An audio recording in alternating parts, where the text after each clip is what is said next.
நம்முடைய வாழ்வியல் நெறிகளை மேம்படுத்த பெரிதும் துணை நிற்பது தாய்நாட்டு கலாச்சாரமா அயல்நாட்டு கலாச்சாரமா? நடுவர் அவர்களே, எதிரினர் சொல்றாங்க திருமணத்துல பாத்தீங்கன்னா கல்யாண பொண்ணு ஆடிக்கிட்டே போறாங்களாம். நான் தெரியாம தான் கேக்குறேன், அந்த பொண்ணு பயந்து பயந்து போறதுக்கு சிங்கத்தோட வகுப்புலயே போகுது. ஒரு பெண் வேலை செஞ்சுட்டு இருப்பாங்க, அம்மையில அரைச்சிட்டு இருப்பாங்க. அப்போ வந்துட்டு அந்த மனைவி பாடுவாங்க, கை வலிக்குது மாமா, அம்மி அரைக்கணும் கை கொடுக்கணும் மாமா. இப்படி கேட்டோடனே தன்னுடைய கணவருடைய பதில் என்னவா இருக்கும் தெரியுமா? நம்ம தமிழகத்தில் தான் தமிழ் மொழியிலும் அர்ச்சனை செய்யப்படும் என்ற வாசகத்தை போட்டுள்ளார்கள். எங்க போயிட்டு இருக்கு நம்முடைய கலாச்சாரம்? பல்லாங்குழி இருப்பதை எடுத்து இல்லாதவனுக்கு பரமபதம் வாழ்வில் ஏற்றம் இறக்கம் இருக்கும்.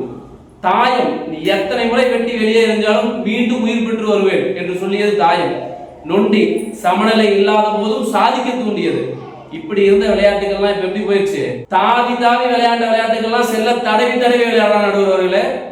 ஆகநல் மேல்நிலைப்பள்ளி மற்றும் அப்பு அறிவாலயம் சிபிஎஸ்இ பள்ளி இணைந்து நடத்தும் ஒரு மாபெரும் வாழ்வியல் சிந்தனை பட்டிமன்றம் நடைபெற இருக்கிறது.